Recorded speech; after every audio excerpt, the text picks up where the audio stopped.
Creation of the independent state of Albania. In the war between Serbia and Turkey in 1912, the victorious Serbian army liberated the territory of modern Albania. The Albanians did not fight for liberation from the Turks. On the contrary, they fought on the side of the Turks.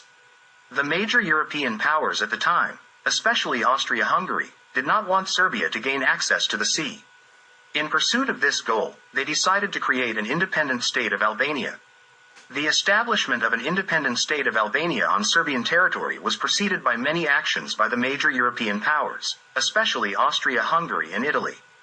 Austria-Hungary's policy in the Balkans was in line with the well-known motto, Drang nach Osten, drive to the east. Since Serbia was in the path of this policy, significant efforts were made to encircle, isolate, weaken, and remove it from the map of independent states. The situation in Turkey, which was in turmoil and disarray in the 19th and early 20th centuries, provided grounds for various plans regarding its division and potential successors in the region. In both of these contexts, the Albanians played a crucial role in Viennese plans. Strengthening and expanding their influence worked to Serbia's detriment in the first place. Still, they could be of great help in Austria's push towards Thessaloniki and Constantinople. The fact that there were many Catholics among them made them more accessible and susceptible to the influence of the apostolic monarchy. Therefore, all conditions were met for broad cooperation and strong support from Austria-Hungary to the Albanians. In December 1903, a secret agreement was signed in Vienna between Austria and Greece.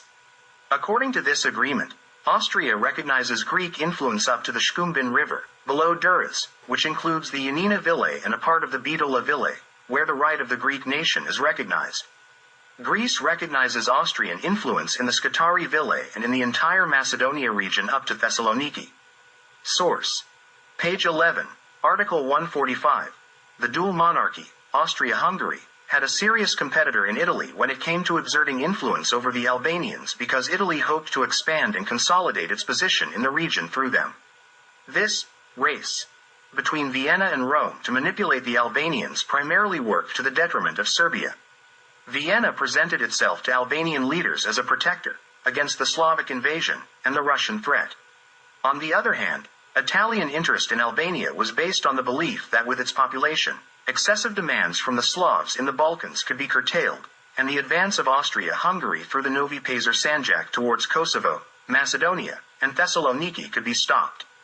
Kosovo and Metohija were viewed as the key to opening or closing Austria-Hungary's progress to the east. Source: page 53, Article 5. Italy felt overlooked in the role of protector of Catholic religious rights in the region and showed an exceptionally strong interest in obtaining this role. Besides these two powers, whose plans with the Albanians were continuous and driven by significant financial investments, France and Britain also occasionally appeared on this stage. Therefore, the policies of all these powers leaned in favor of the Albanians. Through agreements with the Ottoman Empire in 1604, 1673, and 1740, France had achieved protectorate rights over Catholics throughout the Ottoman Empire. As a result, the French negated Austria's protectorate rights within the Ottoman Empire except for Albania, where they, at the Vatican's instigation, recognized Austria's protectorate not based on an agreement but on the long-standing exercise of protectorate rights. The French retained the right of protectorate over the Murdites in Albania. This was essentially a compromise between two Catholic powers where the initiative was left to the one that could inflict more damage on the Serbs and contribute to Catholicism. French missionaries were directly engaged in the region of Kosovo and Metohija as pioneers of Catholicism in the area, conducting missions among Serbs and Albanians. An illustrative example is the fate of the old Serbian Orthodox Church in prison. The dilution of the Serbian element in prison had led to the church being abandoned and destroyed.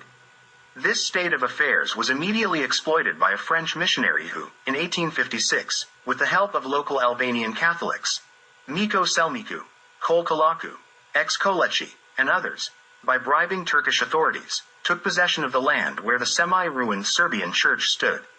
The question of police and judiciary reforms, which these powers sought to implement in European Turkey and which were enforced, did not encompass the territory of Old Serbia and the Sanjak. Regarding this, Vladan Đorđević said, "It was very characteristic of these reforms that Old Serbia and the Sanjak were excluded from them. There, Wild Albanians were to continue their work, to their heart's content, in destroying the Serbian element. If there were fewer Serbs in the world, it would be easier to destroy that nation. Similarly, Churchill said during the demonstrations on March 27 in Belgrade, which was followed by bombing, "The more Serbs die, the fewer Englishmen will die." From the beginning of the 1840s, politicians in Vienna understood that Albania was not an insignificant factor in the disintegration of the Ottoman Empire. They initially focused on the Catholic regions in the north, over which Vienna had exercised spiritual protection, cultus protectorate, since the previous century, as it had declared itself the protector of Catholics in Turkey. Vienna had already established a dominant trade route with Shkodra. With the assistance of the Vatican and Catholic missionaries, it could establish growing political influence. It managed to overcome strong opposition from the Porta, Ottoman government, and local Islamic groups, and obtained Turkish consent in the 1850s to build 2 monasteries, one Franciscan and the other Jesuit. Regarding this matter, Edith Durham says, Austria-Hungary had long been exercising influence there. It had been the protector of the Catholic Albanians on the basis of privileges recognized to it earlier. In addition to religious influence, the dual monarchy had control in Albania through practically a monopoly of port trade, through secret payments to influential tribal leaders, and through the education of Albanian students in Austria-Hungary who became agents of its intrigues. It seems that the dual monarchy believed that by encouraging disorders, it would eventually be invited to occupy and pacify the country, as happened in Bosnia and Herzegovina. In its eyes, Albania was just one step in its campaign toward Thessaloniki. No one acknowledged Austria's right to be the protector of the Albanians of the Catholic faith. Austria attributed these privileges to itself. It expanded these self-invented rights to the entire Ottoman Empire, with a special focus on the Albanians. Italy entered the game regarding the Albanians with considerable success due to the large number of Albanians who remained in Sicily and southern Italy and had not yet been completely Italianized. A part of them, around 200,000, according to a statement from the Italian Ministry of Interior, spoke Albanian dialects. Albanians from Italy maintained connections with Albanians in Serbia, now in Turkey. Italy's plan was for the Albanians to secede from Turkey and come under Italian protection. Therefore, Italy formed the National Albanian Association, Società Nazionale Albanese, which was supposed to be the tool for implementing Italian policies. This association connected with Albanians in Romania, Bulgaria, and Egypt. In the name of the association, they wrote to the Sultan in 1898, requesting that the Albanian language be introduced as an official language in a wide area of European Turkey, including the vilayets of Scutari, Kosovo, Bitola, Thessaloniki, and Ioannina. Italian Albanians believed that introducing the Albanian language as official in these vilayets would signify that they were designated as Albanian territories. In the vilayets of Kosovo, Thessaloniki, and Bitola, the Albanians were a minority population. The language they sought to be official had not yet developed its own script. The Albanian Association demanded that Greek, Serbian, and Bulgarian schools can no longer remain on sacred Albanian soil. The Italians sought to unite the Albanians with the Vlachs and Kutso Vlachs, declaring them all as the Latin people who should find salvation under the protectorate of Fraternal Latin Italy. Source: Page 11, line 141. Then, the Italians adopted the slogan, Albania for the Albanians. But the Albania they envisioned was at least 3 times larger than the ethnic Albanian territory. The influence of Italian Albanians among the Albanians spread strongly thanks to extensive Italian assistance. 2 national Albanian congresses were held in 1903, one in Naples and the other in Lugano. At this latter Congress, it was decided to request the Italian government to establish departments for the Albanian language and literature. This may sound somewhat strange, as the Albanian language did not yet have a script or literature. However, Italy had already established such a department in Naples in 1900, appointing a poet named Giuseppe Schiro. It was planned to open another department for Albanian language and literature in Palermo. There were 2 problems in the Italo-Albanian cooperation and the spread of pro-Italian ideas among the Albanians. Among Italian Albanians, there was debate about whether Sicily and Calabria should be annexed to Albania or vice versa. This idea of annexing Sicily and Calabria to Albania did not appeal to the Italians. The other problem was that all Italian Albanians were Catholics and they disliked not only the Turks but also the Muslim Albanians. France began to show interest in the Albanians during the time of Napoleon Bonaparte. The first contact was established with the arrival of a French consul in Shkodra in 1795. After Napoleon's success in Italy, the French made an agreement in 1796 with Kara Mahmud, who then had authority over the Albanians. According to this agreement, Kara Mahmud's forces were supposed to conquer Montenegro and come through Bosnia to meet French forces in Slovenia. Napoleon sent 7 military experts and 7 ships with food and weapons to Albania. Kara Mahmud, with 20,000 fighters, attacked Montenegro, but his forces were defeated, and he died along with 4 French officers. In the 19th century, France, along with England, strongly opposed Russia's policy to break up the Ottoman Empire.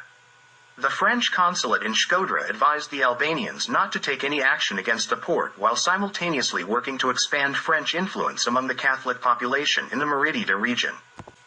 Regarding the influence and rivalry of great powers, Vladimir Deretic states, since the end of the 19th century, in the general context of the struggle of great powers for the Balkans, in the first period between England and Russia, and later between Austria and Italy, Albania occupies a significant place.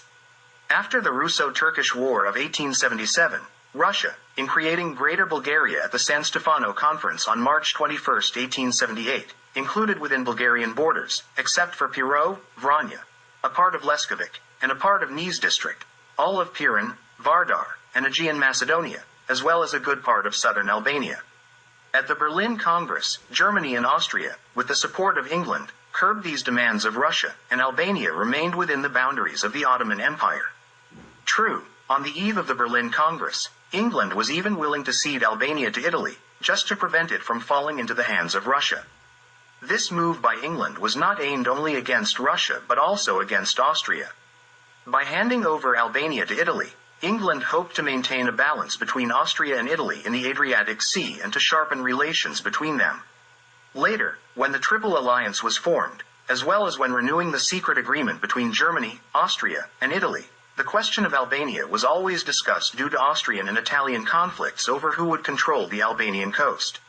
In 1897, there was even an agreement between Austria and Italy that, in the event of the division of the Ottoman Empire, Albania should become an autonomous state, to prevent a third power from establishing itself at the entrance to the Adriatic Sea.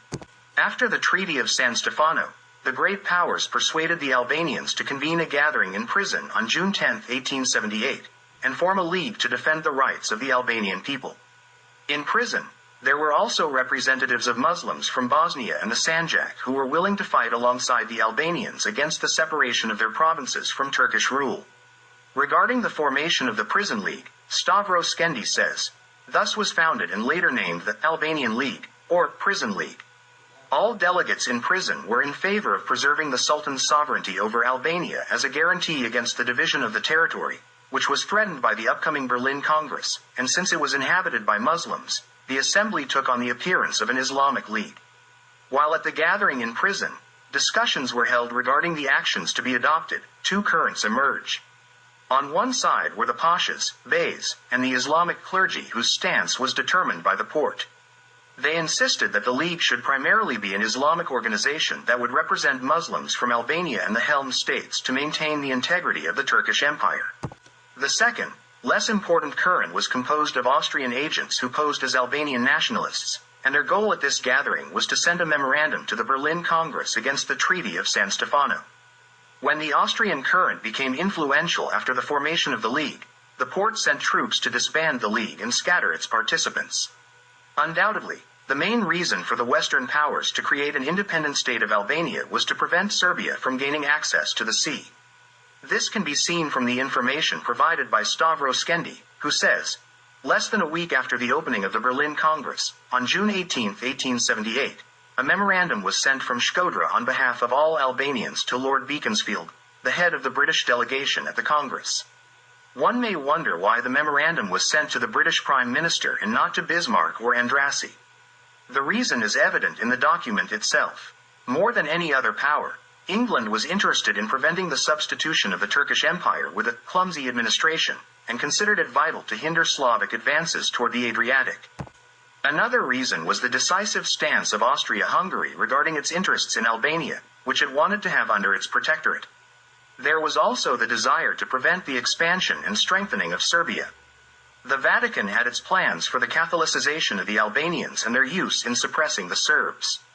Austria-Hungary, whose agents had previously been active in these regions to secure its interests, launched a campaign about alleged retaliatory crimes committed by the Serbian army against the Albanian population. The Serbian military command refuted this because some of the villages had been set on fire by the Albanians themselves before retreating. The campaign against Serbia reached its climax when its troops advanced to Duras and joined forces with the Montenegrin army near Shkodër, as well as in the Sanjak, as the Montenegrins liberated Plav, Gusin, and Pek. Austria-Hungary amassed troops on the northern border of Serbia and demanded the withdrawal of the Serbian and Montenegrin armies and the granting of autonomy to Albania.